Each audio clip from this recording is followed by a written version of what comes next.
呂布如何對戰李信？尋日我喺流水線打緊螺絲，九圍山嗰個阿嬸突然間走過嚟同我講，話佢嘅一手李信可以令我吹水劇嘅呂布老弟做串。我一聽當堂嚇一跳，原來係得啖笑，真係睇唔出佢幾廿歲人，車大炮仲勁過我啊！唔通我啱先攞咗佢一血，又要話你知咩？凌空鬼仔跳，以為我唔知你有人嚟風拖啊？作為一個專業嘅對碰奴，最基本嘅反偵察能力一定要有。如果唔係下下扣股就打條慘喎。仲走，僆仔企喺度，揸把龍走手，仆街走得咁快，嗱呢鑊架你唔使算你大名啊！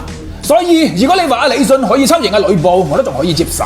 但話可以打爆我出水強，就算上到法庭，我都唔會承認嘅。攞嚟，哎話操，又係你！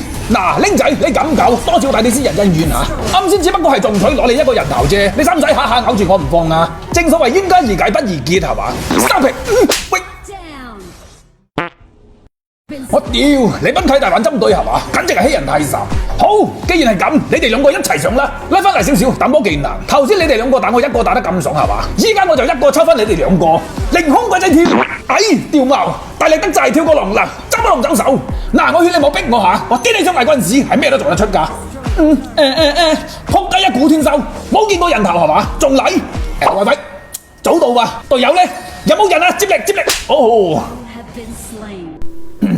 好嘢嚇，你賓契大，係你哋逼我出我招嘅。由而家開始，唔好怪我太殘忍嚇。擒賊先擒王，先救啲乜老賓仔。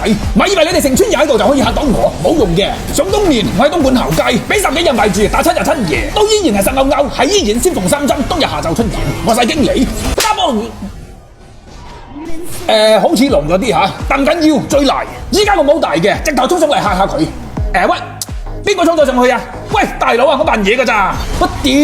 哎，冇計啦！既然係咁，我唯有含淚收低個人頭，揸把龍走手，一嘢攞你命3000。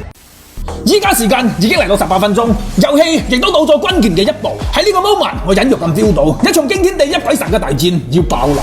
凌空鬼仔跳，一閃跟上，食咗食飯，哎呦！未使驚住下，頂硬上，佢插翼都能飛啦！